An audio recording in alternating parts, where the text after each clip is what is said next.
Good morning, everyone. Ma'am, Good Ma'am, good morning. morning. How are you? We are fine, ma'am. I What am about fine, ma'am. you? What about you? We are fine, ma'am. What I about am also you? fine, बेटा। चलिए आज के session में हम एक जैसलमेर की राजकुमारी की वीरता की कथा आपको सुनाएंगे, ठीक है। बहुत ही वीर थी जैसलमेर की राजकुमारी, Yes, ma'am. जिसके बारे में Yes, हम ma'am. आज पढ़ेंगे, ठीक है। तो सभी लोग तैयार रहिए पढ़ने के लिए। बहुत बढ़िया Yes, ma'am. राजकुमारी की वीरता की। Yes, ma'am. हाँ। चलिए बेटा, बुक दिखने लगी मैं आप। जैसलमेर की ma'am no No, madam. Ma'am no दिखने लगी।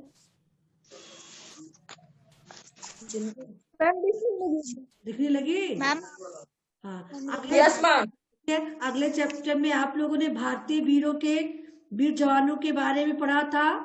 अब आप यहाँ वीरांगना राजकुमारी जैसलमेर की राजकुमारी के बारे में आप पढ़ेंगे, है ना। तो चलिए, आज से जुड़े कुछ शब्द हैं। जैसलमेर राज्य है ना। रत्न सिंह वहां के राजा हैं, और जिसकी कन्या जो है वीर राजकुमारी है। बहुत ही वीरता उसके अंदर भरी हुई है, कूट कूट के देश प्रेम की भावना है। कहानी को पढ़ेंगे तो आपको पता चलेगा। अलाउद्दीन उसे अपने कब्जे में करना चाहता था उसके दुर्ग को, लेकिन उसने किस तरह से बचाया है अलाउद्दीन की तब अपने अलाउद्दीन शत्रु है जो दुर्ग पे कब्जा करना चाहते हैं। तो किस प्रकार से राजकुमारी ने दुर्ग को सुरक्षित रखा है अपने पिताजी के अनुपस्थिति में। चलिए कहानी पढ़कर जानते हैं, ठीक है। तो सबसे पहले रुचि आप कहानी पढ़ेंगी। Yes, ma'am. Yes ma'am.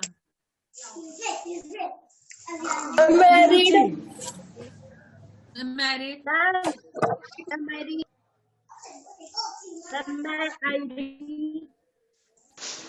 रुचि को पढ़ने दीजिए बेटा, रुचि को पढ़ने दीजिए। रुचि चलिए। Yes ma'am.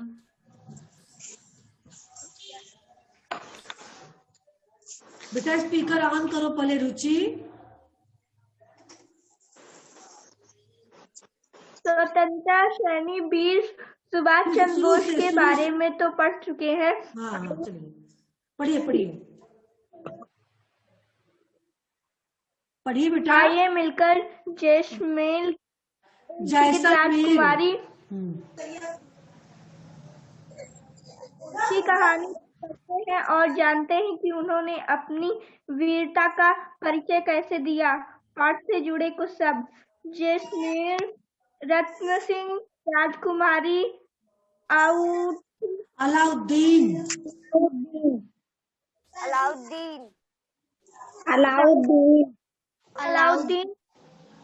दुर्गा।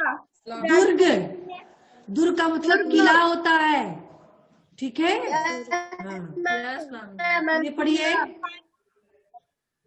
राजकुमारी ने कहा, पिताजी दुर्ग की चिंता न कीजिए, जब तक इसका एक भी पत्थर से मिला है उसकी रक्षा मैं करूंगी। चाहे अलाउद्दीन, फिर से बोलिए बेटा। अलाउद्दीन कितनी भी वीरता से हमारे दुर्ग पर आक्रमण करे, आप निर्भर होकर शत्रु से लोहा दे। शत्रु से लोहा, यानी शत्रुओं से युद्ध करना। देखिए इसमें मुहावरे वाले जो शब्द है, आप कहानी को पढ़ते रहिए और उस पर सर्कल भी करते रहिएगा जो मुहावरे वाले शब्द होंगे, ठीक है। अंडरलाइन कर ले। हाँ बेटा, मैम अंडरलाइन। हाँ वही अंडरलाइन कर ले। हाँ ऐसे लाइनिंग कर लो। हाँ चलिए आगे। निहारिका आप पढ़ेंगी।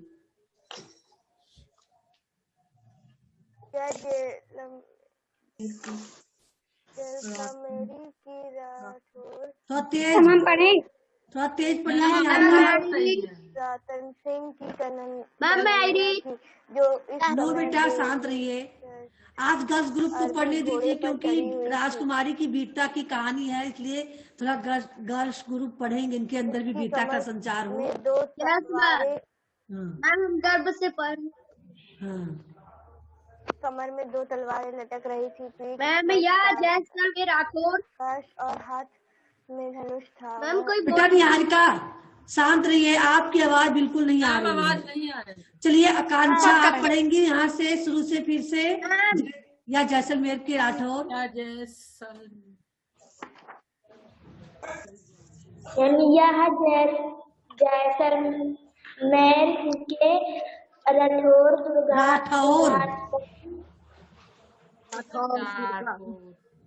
मैम दुर्गाधिपति सिंह की कन्या थी, जो इस समय हम पढ़े बलिष्ठ पढ़ने तो बेटा जो पढ़ रहा है डिस्टर्ब मत कीजिए।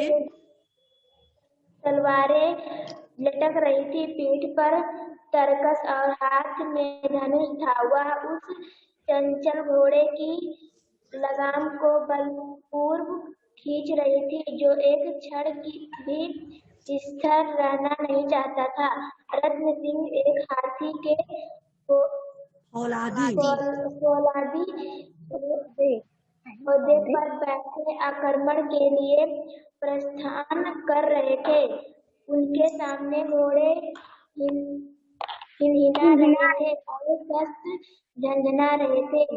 रत्न सिंह ने पुत्री के कंधे पर हाथ रखकर कहा, बेटी तुमसे मुझे ऐसे ही आशा है। दुर्ग की रक्षा का भार तुम्हें सौंपकर मैं निश्चिंत सावधान रहना। शास्त्र केवल वीर ही नहीं, दूत और छलिया भी है। समझ में आई। चलिए बेटा देखिए यहाँ पे जैसलमेर के राठौर दुर्ग के अधिपति यानी रत्न सिंह की कन्या थी, जो इस समय एक अरबी घोड़े पर चढ़ी हुई थी, यानी वीर भाव में घोड़े पर चढ़ी हुई थी। तलवार उसके 2 तलवार उसने ले रखा था और पीठ पर धनुष बाण भी थे, है ना। और चंचल घोड़े का लगाम पकड़े हुए वो एक वीर योद्धा को भी मात दे रही थी, है ना। तो उसके पिता युद्ध के लिए जा रहे थे और दुर्ग की रक्षा की जिम्मेदारी उस कन्या को देते हुए निश्चिंत हो गए। और उन्होंने उन्हें कहा कि जो शत्रु हैं वो केवल धूर्त ही नहीं है, बल्कि वो छल से भी दुर्ग में प्रवेश करने की चेष्टा करेंगे। तब राजकुमारी ने तिरछी निगाह करते हुए हंसकर कहा, पिताजी आप निश्चित होकर युद्धभूमि में जाइए। मेरे जीते जी रहते हुए इस किले का कोई बाल भी बाका नहीं होगा। बाल न बाका होना मुहावरा है भी, बाल बाका न होना यानी कुछ भी न बिगाड़ सकना, ठीक है। इसका अर्थ होगा कुछ भी बिगाड़ न सकना। चलिए आगे क्या होता है अनुप्रिया। मैम राजकुमारी ने वक्र दृष्टि से पिता को देखा और हंसकर कहा, नहीं पिताजी, आप निश्चिंत होकर प्रस्थान करें, किले का बाल भी बाका ना होगा। रत्न सिंह ने एक दृष्टि धूप से चमकते हुए अपने किले पर डाली और हाथ बढ़ाया। गगनभेदी जय निनाद से आसमान तक कांप उठा। एक विशालकाय अजगर की भांति सेना किले के फाटक से निकलकर पर्वत के पीछे कहीं विलीन हो गई। इसके बाद घोर चित्कार करके दुर्ग का फाटक बंद हो गया। टिड्डी दल की भांति शत्रु ने दुर्ग घेर कर रखा था। सब प्रकार की रसद बाहर से आनी बंद थी। प्रतिदिन शत्रु दल गोली और तीरों की वर्षा करता था, पर जैसलमेर का दुर्ग गर्व से मस्तक उठाए खड़ा था। यवन समझ गए थे कि दुर्ग विजय करना मजाक नहीं है। दुर्ग रक्षिणी राजनंदिनी रत्नावती निर्भय अपने दुर्ग में सुरक्षित बैठी शत्रुओं के दांत खट्टे कर रही थी। उसके साथ पुराने विश्वस्त राजपूत भी थे, जो मृत्यु और जीवन को खेल समझते थे। स्टॉप बेटा, देखिए कितना बढ़िया सेंटेंस यहाँ दिया गया है ना। तो इस प्रकार से रत्न सिंह दुर्ग की जिम्मेदारी रत्नावती को सौंपकर कि दुर्ग से फाटक से निकलकर विशाल सेना के साथ फाटक खोला गया दुर्ग का, और जल्दी से सब लोग अस्त्र लेकर निकल गए और फिर चित्कार करते हुए फाटक को बंद कर दिया गया। फाटक के बाहर दुर्ग की मतलब होता है किला, किले चारों तरफ से दीवार होते हैं ना, बड़े बड़े खंभे में दीवार से घेर दिया जाता है, राज को सुरक्षित रखा जाता है किले को। तब वहां बाहर तो शत्रु लोग थे जो वहां से शस्त्र तीरों की वर्षा कर रहे थे, लेकिन यहाँ दुर्ग के अंदर आना उनके लिए बहुत ही असंभव था। कि दुर्ग की रक्षा कौन कर रही थी? रत्नावती, ठीक है, जो दुर्ग में बैठकर उसकी रक्षा कर रही थी। उसके साथ कुछ विश्वासपात राजपूत योद्धा थे, बहुत कम मात्रा में थे, क्योंकि और सेनाएं तो पिता के साथ युद्ध भूमि में चली गई थी ना, लेकिन राजपूत के थोड़े से बहुत योद्धा थे जो उसके साथ थे। लेकिन रत्नावती खुद हिम्मती थी जो उन योद्धाओं को आत्म जो है मनोबल को बढ़ा रही थी, है ना। योद्धा जीवन को मृत्यु को खेल समझते थे। देखिए क्या होता है, बहुत ही मजेदार घटना घटेगी आगे चलकर। चलिए सान्विका आप पढ़ेंगी। मैम सावित्री चलिए पढ़िए, अभी सबको मौका मिलेगा। सावित्री चलिए। मैम वह अपनी सखियों समेत दुर्ग की किसी बुर्ज पर चढ़ जाती और यवन सेना का मजाक उड़ाती हुई वहां से सनसनाते हुए तारों की वर्षा करती।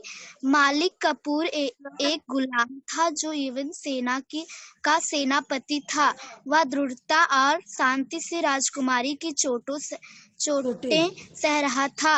उसने सोचा कि जब किले में खुदाए पदार्थ कम हो जाएंगे, किले में खाद्य पदार्थ, खाद्य भोजन सामग्री,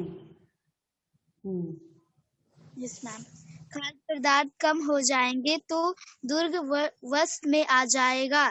फिर भी वह समय समय पर दुर्ग पर आक्रमण कर देता था, परंतु दुर्ग की चट्टानों और भारी दीवारों को कोई हानि नहीं पहुंचाती थी। राजकुमारी बुर्ज से फूल उड़ाकर और गोलियों बरसाकर मेरे किले को गंदा और मैला कर रहे हैं, इसमें क्या लाभ होगा। एवं दल ने एक बार दुर्ग पर आक्रमण किया। राजकुमारी चुपचाप बैठी रही। जब शत्रु आधी दूर तक दीवारों पर चढ़ आए तब भारी भारी पत्थरों और गर्म तेल की ऐसी मार पड़ी कि शत्रु सेना तितर बितर होना मुहावरा है। Yes ma'am. हजारों तौबा तौबा करना भी मुहावरा है मैम। करते प्राण बचाकर भागे। देखिए राजकुमारी कितनी वीरता से किले के अंदर बैठी शत्रुओं से लोहा ले रही थी, यानी शत्रुओं का सामना कर रही थी, है ना। शत्रु पक्ष के लोग बाहर से किले पर तीर बरसा रहे थे, आक्रमण कर रहे थे, लेकिन किले की दीवार इतनी मजबूत थी कि कोई भी नुकसान नहीं हो रहा था।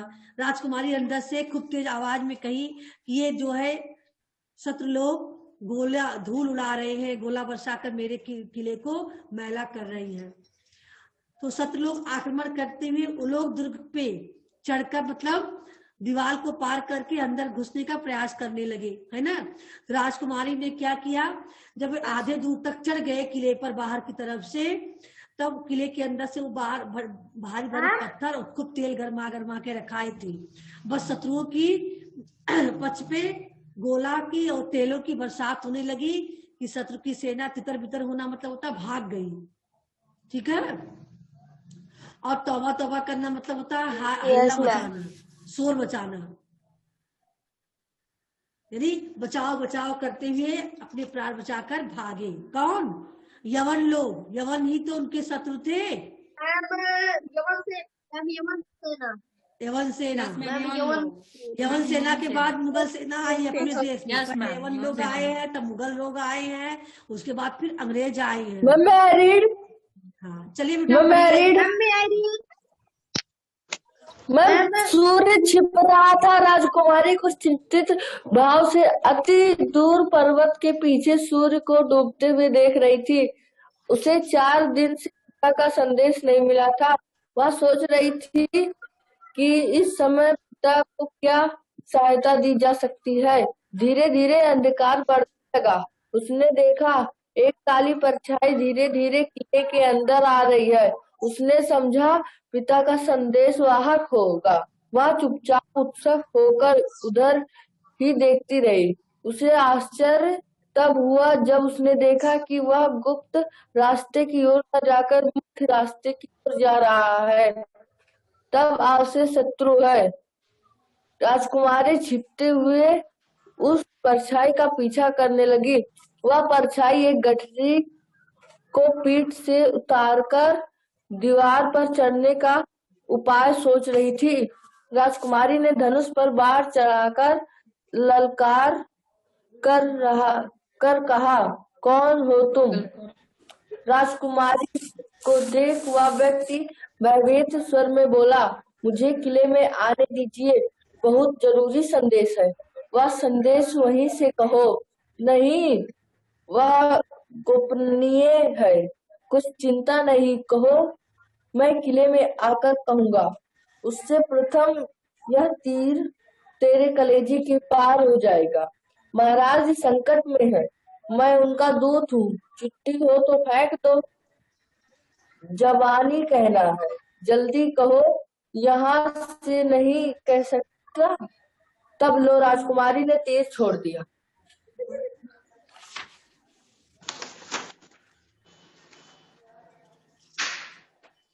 बेटा चलिए देखिए संदेश वाहक कौन होता है। हाँ चलिए सालू। राजकुमारी ने सीटी दी। 2 सैनिक हाजिर हो गए। इसके बाद वह प्रत्येक बुर्ज पर घूम कर प्रबंध और पहरे का निरीक्षण करने लगी। पश्चिम फाटक पर जाकर देखा, द्वार रक्षक द्वार पर नहीं था। राजकुमारी ने पुकार कर कहा, यहाँ पहरे पर कौन है? एक वृद्ध योद्धा ने आगे बढ़कर राजकुमारी को प्रणाम किया। उसने धीरे धीरे कुमारी के कान में कुछ और भी कहा। वह हंसती हंसती बोली, ऐसा? अच्छा, वे तुम्हें घुस देंगे बाबा साहब। हाँ बेटी, बुढ़ा योद्धा तनिक हंस दिया। उसने गांठ से सोने की पोटली निकालकर कहा, यह देखो, इतना सोना है। अच्छी बात है, ठहरो बाबा साहब, तुम आधी रात को उसकी इच्छानुसार द्वार खोल देना। वृद्ध भी हंसता हुआ और सिर हिलाता हुआ चला गया। 12 बज गए थे। चंद्रमा की चांदनी छिटक रही थी। कुछ आदमी दुर्ग की ओर छिपे छिपे आ रहे थे। यस मैम, दुर्ग की ओर छिपे छिपे आ रहे थे। उनका सरदार मालिक काफूर था। देखिए उनके पीछे है ना, लोग देखिए घूस देकर किले में घुसना चाह रहे थे। तो एक पहरेदार था जो वृद्ध था, तो उसने रानी के मतलब राजकुमारी के कानों में आकर कहा कि उसे जो है यवन सेना के जो है सरदार घूस देकर कहे हैं, मतलब दिए हैं कुछ पैसा, कहे कि तुम चुप्पे से आधी रात को फाटक खोल देना, हमारे सैनिक किले में आ जाएंगे, तुम्हें बहुत सा मतलब धन दौलत दूंगा। तो राजकुमारी ने कहा ठीक है। चालाकी की राजकुमारी ने कही ठीक है बेटा, बाबा तुम्हें जब घूस दे रही हैं तो उसे मिलकर मतलब बात की, क्या प्लानिंग बनाई थी छल से उनको पकड़ने की, ठीक है। तो रानी ने उन्हें अनुमति दे दी कि रात को तुम जो है खोल देना। तो चांदनी रात थी, दुर्ग में फाटक खुला हुआ था। धीरे धीरे करके कुछ सैनिक को लिए मलिक कपूर दुर्ग के अंदर प्रवेश कर रहा था। वो तो जान रहा था कि जो बाबा को मैंने घूस दिया है इसलिए वो अंदर जाने दे रही हैं, और वो नहीं समझ पाया कि यहाँ मेरे साथ छल होने वाला है, क्योंकि वह खुद छल करने वाला था। तो उसको सोचा था रानी बहुत सीधी सादी होंगी राजकुमारी, मैं छल से घुस जाऊंगा राजा है नहीं इस समय, आराम से मैं दुर्ग में के अंदर जाके दुर्ग को अपने कब्जे में कर लूंगा। लेकिन देखिए राजकुमारी ने कैसे उसको अपने कब्जे में किया। चलिए आगे पढ़िए बेटा। उनके पीछे 100 चुने हुए योद्धा थे। संकेत पाते मैरी। ही द्वारपाल ने अमन आप स्टॉप हो जाइए बेटा, सारा आप ही रीड करोगे। सालू पढ़ने वाली है, सालू को करने दो। सालू के बाद अनिल पढ़ेंगे। उनके पीछे 100 चुने हुए योद्धा थे। संकेत पता ही द्वारपाल ने प्रतिज्ञा पूरी की। विशाल महारोबदार फाटक खुल गया। सब व्यक्ति चुपचाप दुर्ग में घुस गए। मालिक काफूर ने मंद स्वर में कहा, यहाँ तक तो ठीक हुआ, अब हमें की योजना के अनुसार हो रहा था, लेकिन उसमें राजकुमारी की भी योजना शामिल हो गई। वो लोग चुप्पे से 100 लोग का घुस दिए थे, 100 लोग हम घुस जाएंगे, चुपचाप खोल देना। तो भी आराम से गए, 100 लोगों को लिया लाए। लेकिन जानते हो ले जाके वो लोग क्या करेंगे, राजकुमारी उनको कैद खाने में कर देंगे। हाँ चलिए। मार्ग से दुर्ग के भीतर महलों में पहुंचा दो, जिसका तुमने वादा किया है। राजपूत ने कहा, मैं वादे का पक्का हूँ, मगर बाकी मोहरें तो आज सोने का मोहर देना था, पहले उसको ले लूं तब तो महल में पहुंचाऊं। यमन सेनापति ने मोहरे की थैली हाथ में धर दी। राजपूत फाटक का ताला बंद कर चुपचाप प्राचीर छाया में चला। वह लोमड़ी की भांति चक्कर खाकर कहीं गायब हो गए। हाँ चलिए बेटा। हाँ अनिल आप पढ़ेंगे। आप यवन सैनिक चक्रव्यूह में फंस गए। न पीछे का रास्ता मिलता था न आगे का। वे वास्तव में कैद हो गए थे और अपनी मूर्खता पर पछता रहे थे। मालिक काफूर दांत पीस रहा था। राजकुमारी की सहेलियां इतने चूहों को चूहेदानी में फंसाकर फंस रही थी। दांत पीसना अत्यधिक क्रोध करना मुहावरा है। हाँ चलिए आगे पढ़िए। यवन सेना ने दुर्ग पर भारी घेरा डाल रखा था। खाद्य सामग्री धीरे धीरे कम हो रही थी। घेरे के बीच से किसी का आना असंभव था। राजपूत भूखे मर रहे थे। राजकुमारी का शरीर पीला हो गया था।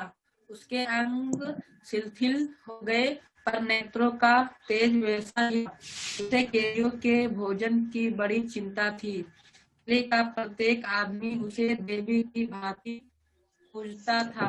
उसने मालिक काफूर के पास जाकर कहा, पर सेनापति मुझे उससे कुछ परामर्श करना है। मैं विवश हो गई हूँ। मैं खाद्य सामग्री बहुत कम हो है और मुझे यह संकोच।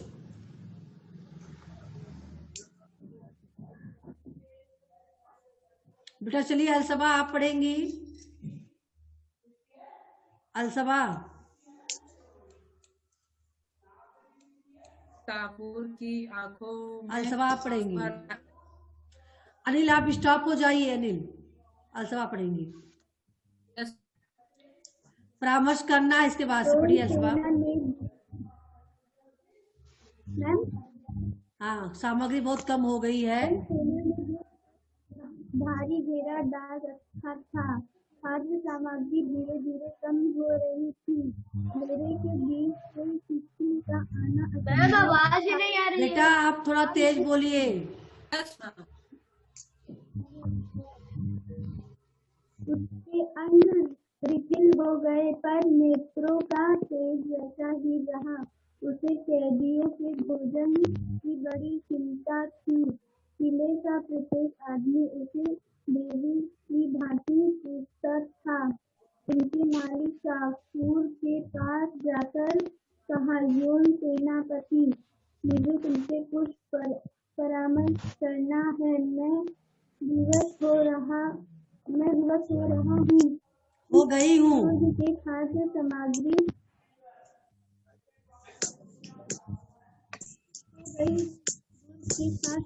बहुत कम हो गई है और मुझे यह संकोच हो रहा है कि आपकी अतिथि सेवा कैसे की जाए। अब कल से हम एक मुट्ठी अन्न लेंगे और आप लोगों को 2 मुट्ठी उस समय तक मिलेगा जब तक कि अन्न दुर्ग में रहेगा। आगे ईश्वर मालिक है।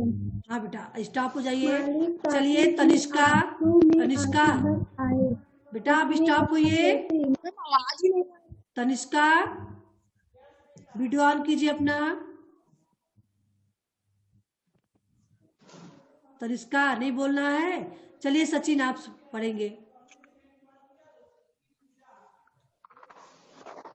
मालिक कपूर की आंखों में आंसू भर आया। उसने कहा, कैसे? मुझे यानी यकीन है कि आप 20 किलो की हिफाजत कर सकती हैं। हाँ, यदि मेरे पास रसाद हो तो। वह यह कहकर चली गई। 18 सप्ताह बीत गए। अलाउद्दीन के गुप्तचर ने आकर शाह को कोर्सनिए की। क्या कैसे रतनवती किला देने को तैयार नहीं। खुदाबंद हुआ किसी तरकीब से रसाद पहुंच गई है। अब किला 9 महीने पड़े रहने पर भी हाथ ना आवेगा। फिर शाही फौज के लिए पानी अब किसी तालाब में नहीं। और क्या खबर है? रतन सिंह ने मालवे तक शाही सेना को खदेड़ दिया है। अलाउद्दीन हतबुद्धि हो गया और महाराज ने सिद्ध महाराज से किया।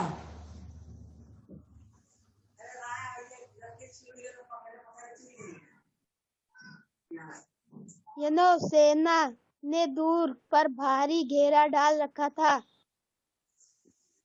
हाँ चलिए बेटा आप स्टॉप हो जाइए।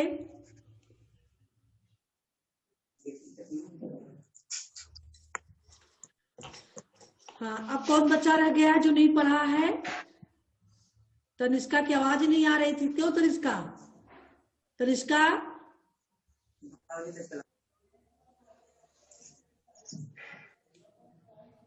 मैम तनिष्का नहीं है।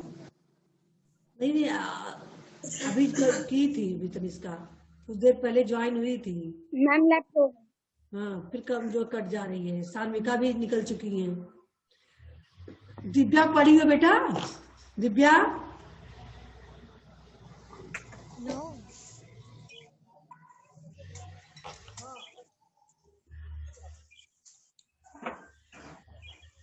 चलिए अतुल आप पढ़िए। नहीं पढ़ी। बोली नहीं रही है। अतुल आप ही पढ़िए। सुंदर प्रभाव थी। राजकुमारी ने किले के दीवार पर खड़े होकर देखा तो शाही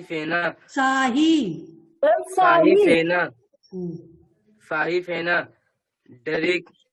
डंडे डाले हार कर जा रही थी और महाराज रतन सिंह अपनी सूर्यमुखी झंडे को फहराते विजयी राजपूतों के साथ दुर्गा दुर्ग की दुर्गा ओर की ओर दुर्ग की ओर आ रहे थे। मंगल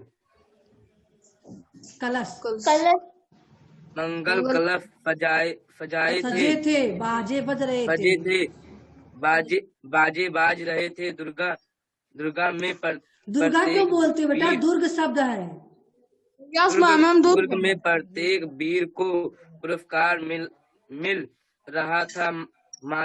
मालिक कपूर महाराज की बगल में बैठे थे।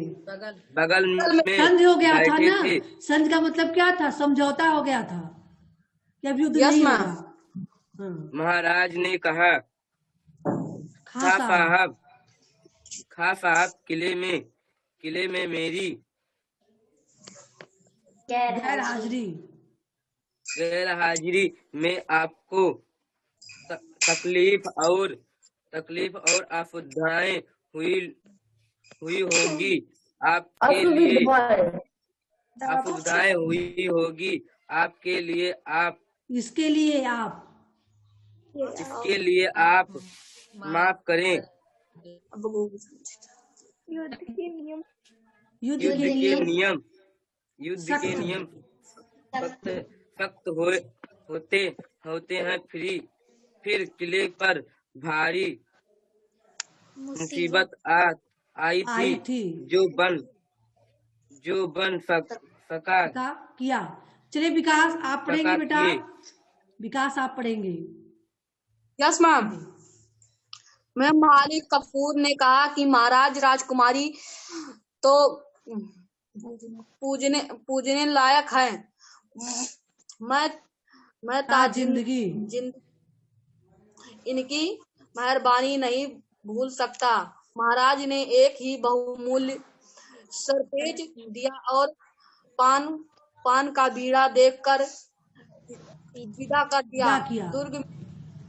दुर्ग में धौसा बज रहा था। धौसा का मतलब होता है नगाड़ा। पान का बीड़ा देना। देखिए बेटा, पान का बीड़ा देना किसका प्रतीक माना जाता है? दुश्मनी का, मित्रता का? पान का अगर किसी को पान की बीड़ा देते हैं, हाँ बेटा, अगर हम किसी को पान का बीड़ा देते हैं तो आप समझिए हम उससे मित्रता करना चाह रही हैं। ठीक है, ये मित्रता का सूचक होता है। देकर विदा उन्होंने किया किसको? मालिक कपूर को, क्योंकि संध हो चुका था तो झगड़ा खत्म हो गया। दुर्ग रत्न सिंह के कब्जे में ही रहा। पवन सेनापति दुर्ग को छोड़कर चले गए, दुर्ग को नहीं जीत पाए। और फिर उन्होंने कहा कि अगर मेरे न रहने पे आपको कोई तकलीफ हुई होगी तो उसके लिए आप क्षमा कीजिएगा। तब मलिक कपूर ने कहा, नहीं महाराज, आपकी जो है राजकुमारी तो पूजने लायक है। यानी उसने हम लोगों का बहुत ख्याल रखा। यानी दुर्ग में खाने की सामग्री कम थी, लेकिन फिर भी उन्होंने खुद तो एक मुट्ठी खा के सब लोग रहे, लेकिन अपने दुश्मनों को 2 मुट्ठी अनाज दिया गया, है ना। सामान्यतः लोग क्या करते हैं, दुश्मन को खाना नहीं देंगे लेकिन खुद खाएंगे ना। लेकिन देखिए राजकुमारी ने कितनी जो है सहानुभूति दिखाई थी दुश्मनों के प्रति। तो बेटा बढ़िया लगा मैं पाठ पढ़ के?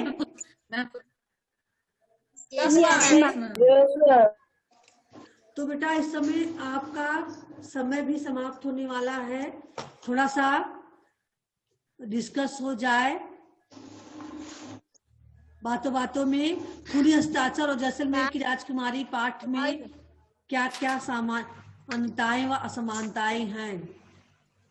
एक काम कीजिएगा बेटा, एक बार आप लोग फिर से पढ़ लीजिएगा, ठीक है। अगले सेशन में हम इस पे डिस्कस करेंगे, ठीक है, क्योंकि आपका सेशन मतलब समाप्त होने का समय हो गया है। तो अच्छे से हाँ, तो आप लोग एक क्वेश्चन तो कर ही सकते हो। राजकुमारी ने जब एक बार पढ़ोगे, पढ़ लेना, तो बातों वाला क्वेश्चन डिस्कस हो जाएगा। कलम की सवारी का क्वेश्चन नंबर 1 आप इसको कर सकते हैं। राजकुमारी ने किले की रक्षा के लिए क्या क्या प्रयास किए, ठीक है, इसको कर लेना। हम कर लेंगे। Yes ma'am. ठीक है, इसको आज के वर्क में कर लेना। हम कर लेंगे।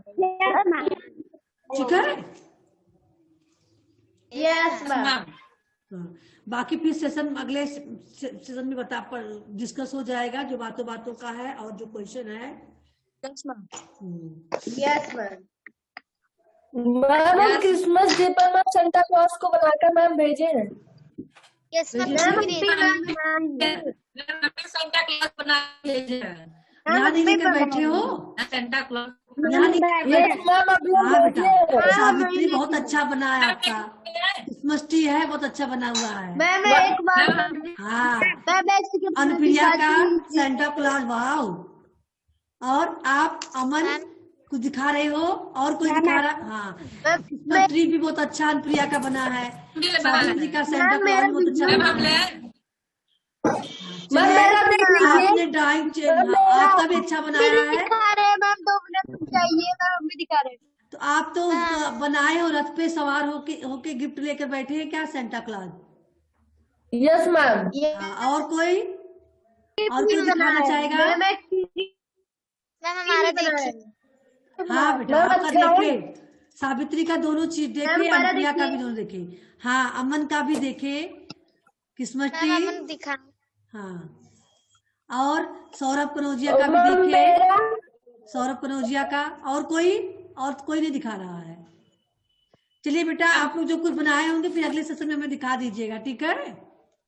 बहुत अच्छा लगा देख के। मैम हम भेजे भी है। मैम हम भेजे हैं। मैम हम भेजे व्हाट्सएप ग्रुप पर। अच्छा यस ठीक मैम है, हम भी। भेजियो तभी देख लेते हैं। मैंने देखा नहीं, ठीक है। मैम बॉटल का भी बाप बच जाता। हाँ, अब न्यू ईयर आने वाला है, आप लोग बढ़िया से बनाओगे, शादी का कार्ड लेकर उस पर अपना ग्रीटिंग कार्ड बनाओगे बढ़िया से, ठीक है? अनिल का मैम ये हम भी बनाए हैं। हाँ, ग्रीटिंग कार्ड बनाओगे बढ़िया से। वाह, अनिल को देखो, रुई का बनाया है बेटा। मैम एक मिनट रुक जाइए। बहुत अच्छा। अनिल एक बार फिर से दिखाओ। अनिल दिखा तो रहे हैं। वाह, खूब बड़ा सा बनाया है। मैम यही वाला मैम वो बॉटल से बन जाता है। मैम बॉटल से बना है। हाँ, सेशन एंड करते हैं। Goodbye everyone. Bye bye.